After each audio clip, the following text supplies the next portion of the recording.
What's up, everybody? Welcome to Conversation Piece with Patrick Armstrong. I am the titular Patrick, and this is a show where we talk about the missing pieces of the conversations we're already having.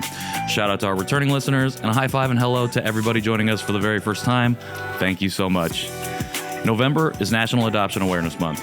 For too long, adoptee voices have not been centered in conversations around adoption, and that has led to a one-sided narrative dominated by adoptive parents and adoption agencies.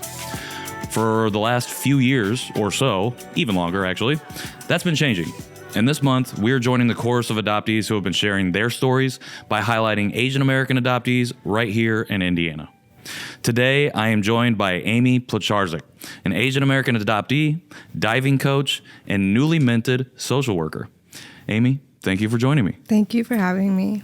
Super excited to have you here. Amy and I met probably 8 months ago, I would say. I don't know, within the last year. Yeah.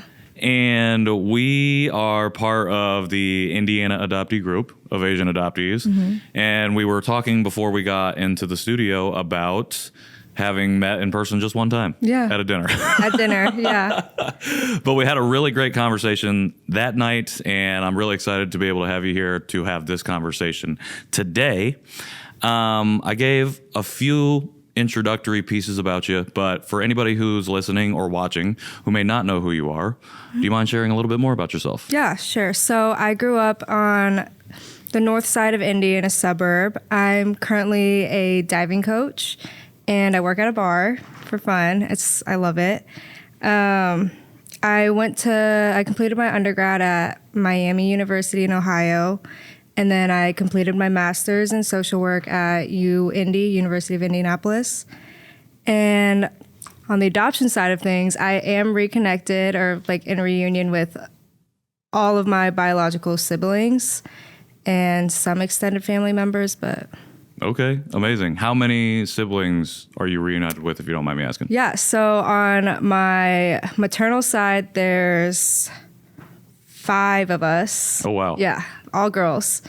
And then on the paternal side, there's also 5 of us, but 2 brothers and 4 girls. So you are one of 10 total siblings then on both sides? 11? I'm going to say yes, but we're not doing math. We don't know if everyone. Yeah. There's some siblings that are too young right now, so we don't know if there could be more too. So. Okay. Well, I know that we're not going to dive into the particulars of your story, but I think that's really, really interesting. There are you have a ton of sibling connections here, and you're connected with all of them. Do you mind sharing just a little bit about that process? Like, when did you first reconnect with your siblings? So I first reconnected with my first sibling when I'd say about 2015-ish. Don't quote me on that, but it's a funny story because I was actually at a diving meet and I got a random DM from this random girl on Twitter, and I thought it was spam because this girl was like, "Hey, I think we're siblings. Like, I think you're my sister." But then I started talking to her and the names were matching up, and I talked to my dad about everything, and we were like, "Oh my gosh, we might be half siblings." And then from there, I was the second sibling she had found. And then we knew there were probably 2 other siblings, but for about 2 years, it was just the 3 of us finding each other because one of our siblings was under 18, so we couldn't really do much. Okay. But then I turned 18, went to college, first semester of college, and my phone starts blowing up, and I'm just in my dorm room, and they're like, "Oh my gosh, Amy, we have another sibling." And I was like, "What?" And it turns out it was a full sibling. And we call each other twins. We look like twins, so that's good. And then from there, we found more siblings from my father's side, like the paternal side. And yeah, that's good. That is absolutely amazing. And so I've been doing this work. I came to consciousness a little over 3 years ago now. And I feel like even within that span of time, it's been a lot of things have happened. And you've been doing this, we'll say, give or take, since 2015. Yeah, I wouldn't say I was in consciousness, but I'd say within the last 3 years, I finally came to consciousness because...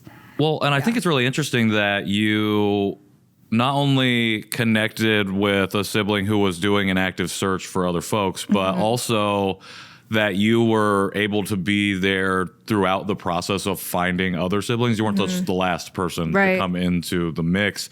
How has that been? What was it like to just go through that process? Were you actively involved in it as well? Or were you like, you've already got a handle on it, I'm going to let you take it and just hit me up when you find some other people? Yeah, no. So I was involved in it, but not to the extent as my other siblings were. Like the sibling who found me, she was really involved, but we did a lot of Facebook searching, and then we finally did DNA tests, and then that led to other things. But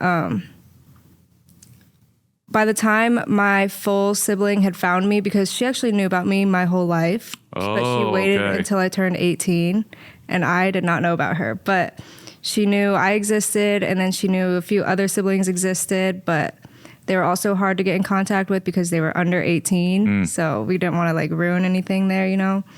But I did a lot of Facebook searching, but I wouldn't have. I'd say that wasn't like one of my priorities at the time. Sure. But you were things in have changed. I was in college. I was a freshman in college. Yeah. I was diving. So I can only imagine that being another thing added to your plate. And then, like you said, you know, you're kind of pre-consciousness, out of the fog, to use language that a lot of us use.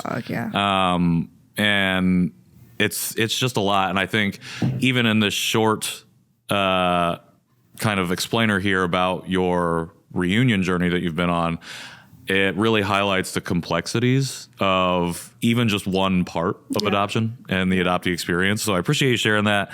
And I think it is necessary context for the conversation we're about to dive into now, which is specifically what we do on the show here, is addressing the missing pieces of those conversations that we have.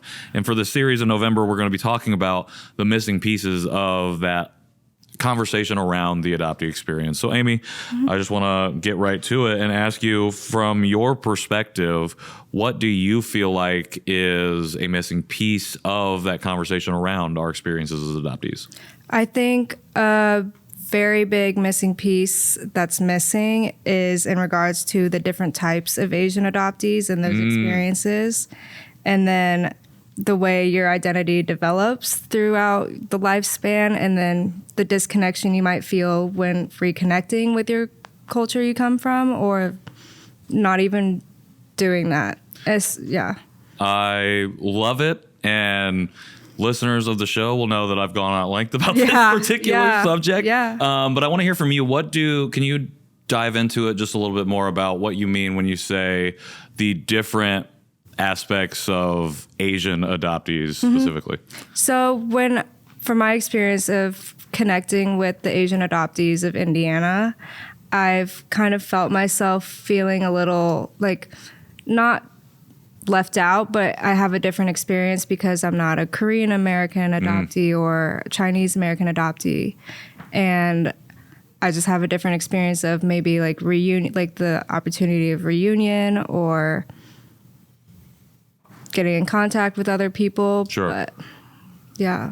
100%. Like, so the New York Times and a lot of publications recently, but the one that's been going around the most, I think, and gained the most traction is an article by the New York Times about the the adoption industry out of South Korea. Yeah. And it labeled, I think the headline was like world's largest exporter of children or babies or whatever it is. And while factually correct, I think something that we lose a lot in our conversations around the adoptee community specifically, especially within the community, is that just because we might be the biggest in number does not mean that we are the only. Right. Or that is the dominant experience that needs to be talked about the most. Like, it is one experience for sure, and it's always great to have numbers and facts and statistics to back it up.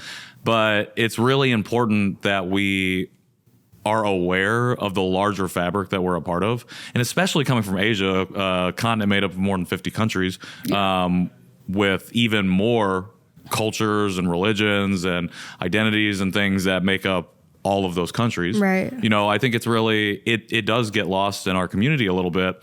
And I wonder, like you said, you know, feeling a little left out sometimes, a little on the outside of some conversations, because our group, even in Indiana, is predominantly Korean and Chinese. How have you found yourself connecting to Filipina community, culture, heritage in Indiana as you've navigated this journey? So I've actually really struggled to find places to connect in Indiana, but I do have the opportunity to find connections like in Los Angeles, because that's where my biological siblings are, and getting to know my culture through them, because some of them are still with bio parents, and learning about the Filipino culture that way. But in Indiana, I'd say I'm making an effort. Like, for example, there's an Ube Fest this weekend, and I'm making an effort to go to like be part of that 100% community. Yeah, it's hard here.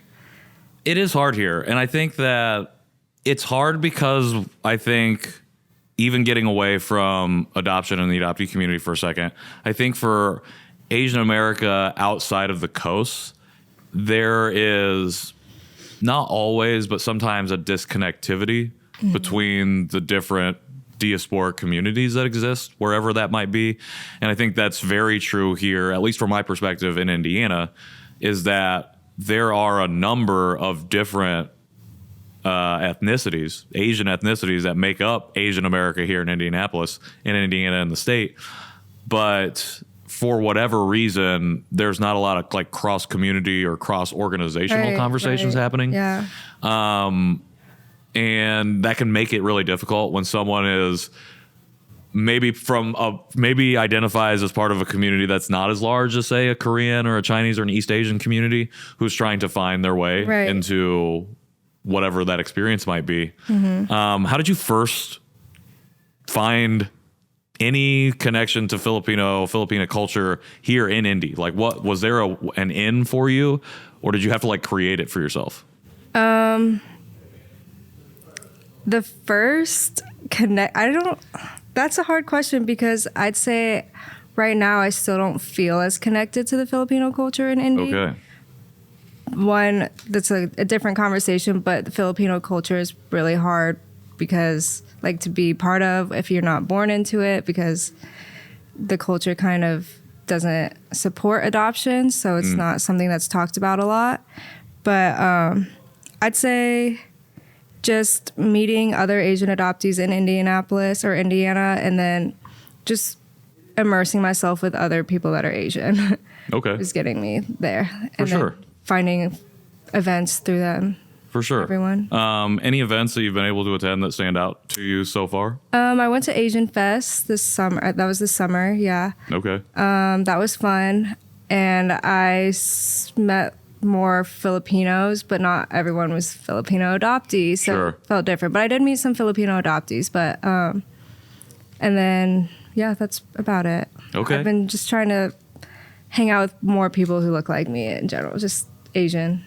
That's how I'm immersing myself. 100%. Yeah. I mean, it's wild how powerful it can be to just be in the same physical space with somebody who looks like you. And also it can be, again, talking about the complexities of the adoptee experience, it can be really overwhelming sometimes when you don't have the cultural connection and you're not hanging out with folks who are not adopted or who don't have an understanding of that experience. As you've built or found, are you building, I guess, a little kind of Filipina community for yourself here? I do not have one, but I'm open. Okay. I'm open. So if you know anyone. Okay. I didn't know if any of those folks that you had met at the events like at Asian Fest, if you were able to start, forming something like that for yourself. Even if not even like official, it's just like, hey, do you want to grab some coffee? Like it just hang out. No, I haven't gotten there yet, but it's hard. Yeah, it is. It's hard to take that step. I've been personally reckoning with the difficulties in connecting with Korean culture specifically and Korean folks. And we were talking a little bit before the show about how we identify. And lately I've been understanding, I think, a little bit how much I identify more specifically as an Asian American than I do as Korean American, because of a number of different reasons, but mainly because I feel like I've been defining Asian American as resistance. Right. And it's a resistance to feeling forced to have to learn and know and be an expert in Korean culture when I never had the opportunity to have that for 30 years. You know? Yeah. And realizing how difficult it is after 30 years to try and start learning all of that now, especially when I've come to terms with the fact that I'll probably never know the language. Right. Like, yeah, that's another, the language. Yeah, it's really difficult. And just understanding that that's okay. Yep. And a lot of times my mind, even though in my heart and soul I know it's okay, my mind is telling me that there's something wrong. Right. And I'm like trying to have to navigate that contradiction. It's like the brain is like fighting itself. It's yeah, 100%. Well, it's like there's the 3 different layers. Like there's the inner, like that core brain, and then there's the emotional brain, and then there's the logical brain, or whatever the thing is. I was just talking about in therapy the other day, but it's just trying, again, we talked about balance, trying to find the balance between it all. Yes, I'm all about balance. And it's tough. It's tough. For sure. So you talked about how, particularly within our own group, how we are predominantly East Asian adoptees, and we can, I don't know if we specifically, but just in general in the community, can feel like we are missing out on other folks, other Asian diasporic adoptees who are not East Asian, who come from other countries, who have different experiences. How do you feel like, especially after going through and doing social work and really immersing yourself in that field, how do you feel like we need to go about addressing that for ourselves within our own community to make sure, maybe I'm calling in East Asian folks specifically, how do we make sure that we are including Filipinos, Vietnamese adoptees, Southeast, Middle Eastern, Central Asian adoptees? How do we make sure that we are not only being inclusive, but fostering a space of belonging for other folks? I think we in Indy do a really good job. Like you said, how powerful it is just being in the same room as people. Like I was just recently talking to my sister before I got here, like my full sister, about the first time I went to a meal with you guys and how powerful that was for me. So I think having that space and opportunity to have that, like sit down with people and be like, oh, people have the same, like people know how I feel. Right. Like I know it's not going to be, everyone knows it's not going to be the same. Like no one has the same experience, but just opening up the conversation to talk and having those adoptee only events was really helpful for me. Okay. And I think also someone had brought up like a rating scale for like where you're at with the consciousness of being an adoptee and your racial identity. I think that was really important because I do think that there are some people who might not be as far along with their identity as we are, or like just in general, like racial 100%. identity. So just having that and being aware of knowing that just makes it easier to be feeling like, oh, I do belong here. Like there are people that are in the same scale rating as I am right now, but like also for other Asian adoptees, it was important for me to know that no one's going to have the same experience, but there are people that will understand. 100%. And I think that understanding is so important, even if it's not like a full, like I fully understand, because obviously like we are two different, we come from two different ethnicities and two different cultures, like, and we've just even had two completely different upbringings, even though we grew up in the same state. Like it doesn't mean that we fully understand, but it's like a willingness and empathy. And an empathy. Yeah. Do you have any, like, I like those two suggestions, especially like the rating scale of like where you're at, because it helps you can connect then even further within the group and like, okay, that group over here is on an 8 and I'm only on a 4. I'm going to maybe stay over here. Yeah. There might be some stuff coming up over there. Is there anything else that you would like to see from events like these to help, again, foster inclusion, belonging, foster the feeling of, oh, I can show up here as who I am instead of trying to maybe be somebody that I'm not, or somebody that the community thinks I should be? I think you guys do a really good job of being inclusive and being opening and welcoming. But there comes a point where like you as the person have to be able to be like, okay, I'm going to do this and I'm going to go meet them, you know? Ah, okay. Yeah. Like there's so much that you guys can do, but there's also so much that I had to do as well. Gotcha. But like, at the individual yeah. level. Okay. But I did get the push because for that dinner, I was like, I don't know if I want to go. I'm going to bail. And I sat in the parking lot for 30 minutes. Okay. But I was like, you know what? Like, I know I need to do this and I have the support, and just like reading the text of like how people have connected and like stay connected. It was that was it for me. Okay, Yeah. interesting. I did not know that you sat out there for 30 minutes, and I can definitely resonate with that hesitancy, the fear, the imposter syndrome, even of it. Even though like it's more so being Asian and adopted than it is like really anything super specific. It's just like these two identities that we share. It still feels like, am I enough of either of these things? And so I didn't realize that you kind of went through that.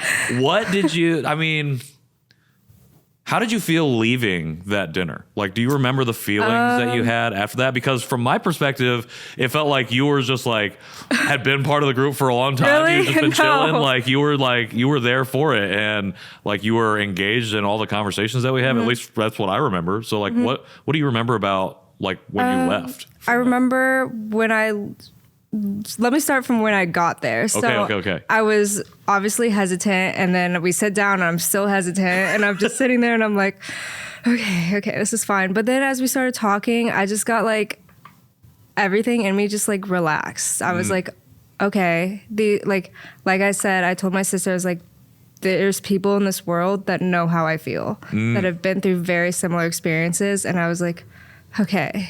And then I left and I was like, wow, I need to do that again. Like, I'm really proud of myself for like being able to get out of that car and sit down and stay.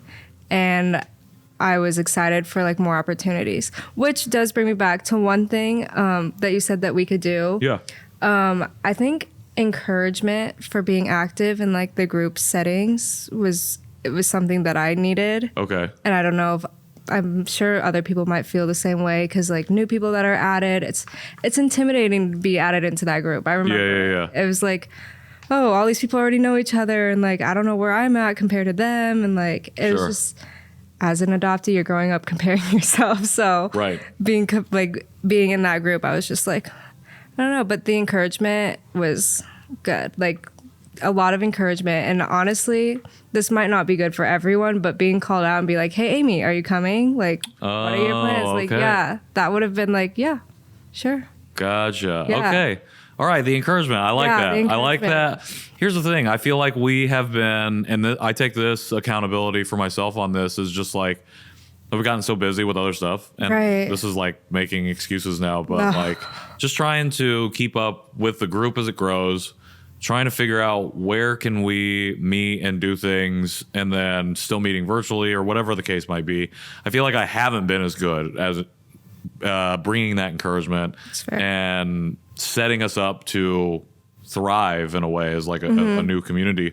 And so I appreciate hearing that, because I'm like, okay, I'm thinking in my mind as we move along in time, like, what do we need to do to like make sure people feel okay here? And if it's just encouragement, like maybe not just encouragement, but if encouragement is one of the keys, like, okay, that's great to know, because I can be active in the chat. You know what I mean? Yeah, and exactly. It's like, if that's what it takes to help some folks feel like they can participate, you know, and they have not that you need the permission, but sometimes it does feel like, you know, like you were saying, it's like the encouragement kind of spurred you into action a little bit. And I do remember one thing was that since we were eating at, I think it was a Korean barbecue. Yeah. Right. I don't have a lot of experience at Korean barbecue. So I was like, oh my gosh. And I was sitting there and I was like, I don't know what any of this, I don't know what any of this is. But I have been to Korean barbecue like a few times before, but it was with my sister who was adopted into Filipino families. So she would just order for me. She's like, you'll like this. And I was like, okay. Gotcha. So I never had to do it on my own. But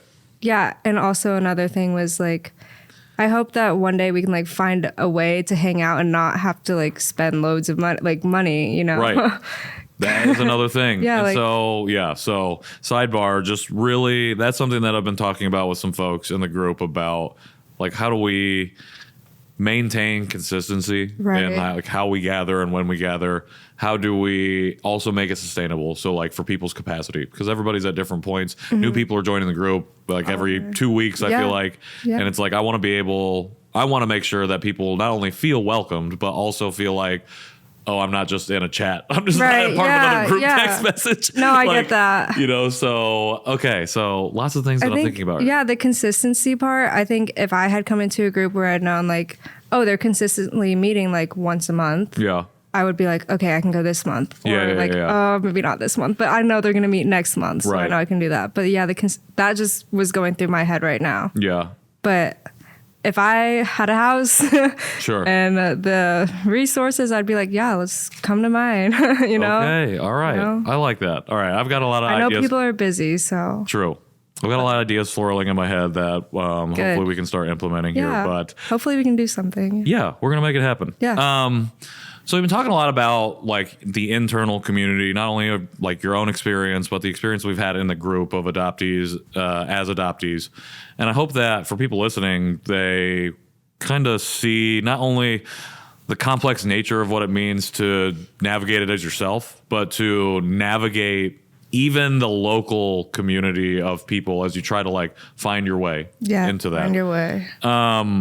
For those folks who don't share this identity and this lived experience, how do they help support us as adoptees and making sure that they're addressing what you talked about specifically, as in the breadth of diversity within the Asian adoptee community? How do folks outside of that community make sure that they're supporting us in that endeavor?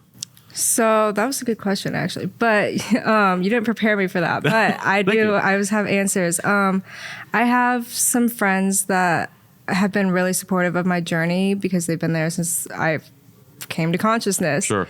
And it helps me. I don't know if it'll help anyone else, but I'll just get random like TikToks or videos of stuff like relating to like Asian adoptee experiences, or just them being aware of like how adoption, just the impact of adoption in general, but also the encouragement from them to be with people, like to meet up with you guys, meet up with people. Yeah. Just, I'm a big encouragement girl. So I like it. Yeah, I think that's what it is for me. But just being aware of like adoption and the little comments of people, like just stay away from the comments of like, oh, I'm just going to adopt, or like something like that. Just be aware of like adoption in general, like the problem with adoption. Yeah. Well, Like, yeah, go ahead. I feel like adoption is never going to go away, but if you're conscious and aware of the impacts, psychological and physical impacts of adoption, like you can make the experience, support the experience of the adoptee. 100%. As you can. Well, there's like so many, again, one of the biggest issues with the narrative around adoption is it's so one-sided, so happily ever after focused. And it's been that way forever. Happily ever after. Yeah. And you like literally went to school and wrote a paper on it. Yeah. Like you studied a bunch of other papers and like wrote a paper about that. And I think that's something from, again, kind of shifting back to inside of our community that has been a challenge, has been taking the scholastic work and the academic work that adoptees have started to do and have been doing, for a while now, and making that accessible to folks, not only within the community, but outside of it specifically. Like to really take these concepts and distill them in a way that folks like start to understand and again can shift the narrative away from being so focused on one singular type of experience, which is it's really positive and everybody's lives happily ever after, and understanding that no, there is and so many other things that are happening here. Yeah. Adoptees grow up. We become adults. We are not grow just up. infants the entire time. We grow up. Do you have, as somebody who just like did like a lot of research into this, do you have any ideas or thoughts about how we can take some of those concepts and make them a little bit more, maybe not palatable, but again, accessible, I think. That's a good question. Didn't prepare you for this. No, one, you didn't. More accessible. I think, one, I wouldn't have known about any of this if I hadn't done the research. But doing the research was an experience in itself. Sure. So that you have to be like, you need to be able to do it, like mentally. Right. Because it was a lot. It was hard, and I wouldn't say that I was ready for it, but I did it. And I just didn't know where or who to share the information with. So like just knowing, like connecting with people. I don't know. That's a good question. Sure. Well, I mean, I think part of the answer for you, if I've heard it correctly, is like just finding community in general. Yeah. And like not only do adoptees need to build the community and find the community for each other, but like people outside of our community especially can help to facilitate that, connect each other, connect folks, you know, and it's not just, okay, there's probably a problematic way to do that for people. Like, oh, you're adopted? Like, oh, no. My friend is adopted. You guys will get along great. Oh, yeah, like, exactly. That's probably the wrong way to go about it. That's not how to do it. Yeah. But again, that's like, if we can figure out ways to make the research more accessible. That's what I was going to say. Yeah. I was going to go back to like, I was able to do the research because I had the resources because I was in school. Right. But that stuff isn't even accessible to me anymore. So like, how am I going to keep doing the research? Am I going to pay money to read? The scholastic journals are so expensive. Yeah, exactly. Like they're so expensive. Yeah. Yeah. And then, we're going to figure it out. We're figuring it out right now. We're on our way. Amy, I appreciate you sharing everything you shared so far. And as we come up on our time here, I just have a few other questions. Yeah. The first one is, you know, you've just recently, we were talking about before we got on air, but you just finished up your degree. You know, you got your licensure and you're like, I'm done doing any of this stuff right now. I got to take a break. Take a break. Who are you learning from right now? Or who are you learning from at that time where you were really immersed in it? Like, who are some people that you've taken a lot of knowledge from, learned a lot of different things about, maybe even challenged your own perspective about what it means to be an adoptee? So I learned a lot doing my research papers in school. And I also learned a lot from... I actually had seen your page. Oh. Before I knew you. Yeah, I saw your page. Yeah, I'd seen your page. And then there's another Instagram person. Like, she's on Instagram. The handle is the Empress Han. Oh, learned a lot. Empress Han. Han. Yes. Empress. Okay, and vowels are bad. You're all good. Like, you're all good. Think about me in a different language. Vowels are bad. I've pronounced things wrong my whole life. But yeah, the Empress Han. And then just... a lot of the resources from school. For sure. Yeah. Any particular researcher or book or something that you came across that really like stood out to you as something like, oh, this is my, I don't want to say Bible, but this is like my dictionary, my encyclopedia that I like to reference or go back to? The one I really, really love to go back to and reference is, I'm really blanking on the name, but I could tell you it's the one about like out of the fog into the consciousness, like that one. Yeah. I think it's by, do you know what I'm talking about? I think so, maybe. I have it on here. Is it Kim McKee's Disrupting Kinship? No, it was something about into the consciousness, or like out of the fog into the consciousness. Okay.